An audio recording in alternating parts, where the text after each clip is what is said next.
Hello friend, welcome to my channel. তোমরা সবাই কেমন আছো? আশা করছি সবাই ভালো আছো। তো আমিও ভালো আছি। তো হরে কৃষ্ণ, সবাইকে হরে কৃষ্ণের নাম নিয়ে আজকের ভিডিওটা শুরু করলাম। তো বুঝতেই পারছো এটা একটা অষ্টম প্রহরের জায়গা। তো আমাদের এখানে বাবা ক্ষেত্রনাথ মন্দিরে ভীষণ বড় করে অষ্টম প্রহর হয়, মানে প্রচণ্ড লোক হয়, মানে আর মাঠটাও প্রচুর বড়, দেখে বুঝতেই পারবে। আর এই জায়গাটা না একটা সময় প্রচণ্ড জঙ্গল ছিল। তো বাবা ক্ষেত্রনাথকে কেউ মানে স্থানে প্রতিষ্ঠিত করেনি, নিজেই প্রতিষ্ঠিত হয়েছিল জঙ্গলের ভিতরে। তারপর যখন মানুষজন দেখেছিল, তারপর সেখানে মন্দির বানিয়ে পূজা অর্চনা করে।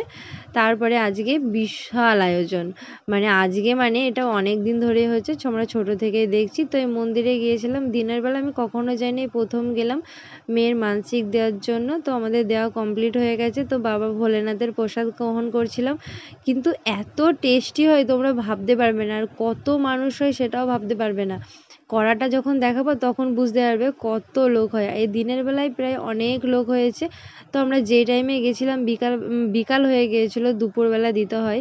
আর এখানে এত লোক হয় কারণ তোমরা দেখলেই বুঝতে পারবে, কারণ পাইপে দেখো প্রচুর ছিদ্র করা, হাত ধোয়ার জন্য কলে মানে প্রচুর ভিড়, জল কাদায় মানুষের, ছোটদের বড়দের বয়স্কদের অসুবিধা হয় বলে এরকম পাইপ ছিদ্র করে দিয়েছে। প্রচুর এরকম পাইপ আছে, যত খুশি হাত দাও, কোনো অসুবিধা নেই, মানে ভিড় যেন না লাগে। আর এই যে বলেছিলাম কড়াটা দেখাবো, গাছের গুঁড়ি দেখেছো জাল দিচ্ছে, আর প্রচণ্ড বড় কড়া, মানে না দেখলে বিশ্বাস হবে না। দেখেছো কত বড়? মানুষ দেখো বাঁশের মাথায় পাটা বেঁধে নিয়ে মানে কড়াই মানে ভোগটা রান্না করছে।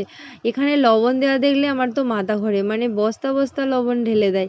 আর পিছনে ছোট ছোট কড়াই প্রচুর তরকারি আনছানো হয়, দিয়ে ওর ভিতরে দেওয়া হয়। আর এত টেস্টি হয় না, জাস্ট ভাবা যাবে না। কোনো দিনও আজ পর্যন্ত কোনো অমিল হয়নি, না ঝাল না নুন, মানে ভোলে বাবার আশীর্বাদ বলতে পারো।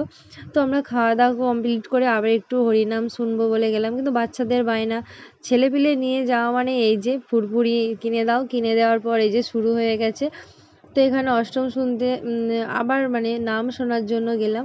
এখানে দেখেছো তিনজন, মানে সবে নামটা শুরু হচ্ছিল ওই জন্য ওরকম করছিল। তো অনেক মানুষ এখানে নাম শুনতেও যায়, গল্প করতেও যায়। বাট আমার নাম শুনতে গিয়ে যদি নাম না শুনতে পারি না, তার প্রসাদ খেয়ে চলে আসা, আমার এটা বেশ ভালো লাগে না। তো যাই হোক, ওদের বাচ্চাদের সঙ্গে আমরাও পাল্লা দিয়েছি, আমাকেও ফুঁ দিয়ে বলছিল করতে, কিন্তু আমার ফুঁয়ের এত জোর হচ্ছিলই না, ব্যাড লাগতো, কী করা যাবে। তবে একটা জিনিস, আমাদের এখানে ভোলানাথের যে অষ্টম প্রহরটা হয় না, মানে মানুষের প্রচুর মনোবাঞ্ছা পূর্ণ হয়। তো এই অষ্টম প্রহরের দিন প্রচুর মানুষ বাতাসা ছড়ায়। তো আমিও গিয়েছিলাম ওখানে, 5-10 কেজি নিয়ে গেলে কোনো মানে মালুম হবে না, মানে এত মানুষ বাতাসা দেয়। মানে কেউ ওজন থেকে, মানে একটা বাচ্চার ওজনের থাকে, বড় মানুষের ওজন থেকে প্রচুর বাতাসা দেয়।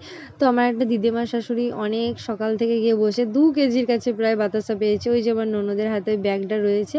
আর আমার সোনুমা খুব মানে অস্বস্তি বোধ করছে, সারাদিন এক খাওয়া দাওয়া নেই, মানে অঞ্জলি দেওয়া, মানে পুজো করে বাতাসা দেবো, ওই জন্য স্কুল থেকে এসেই আমরা নিয়ে চলে গেছি। ওর শরীরটাও বেশ ভালো নয়, তো ওই জন্য বাড়ি চলে আসছিলাম, বেশিক্ষণ থাকা যাবে না।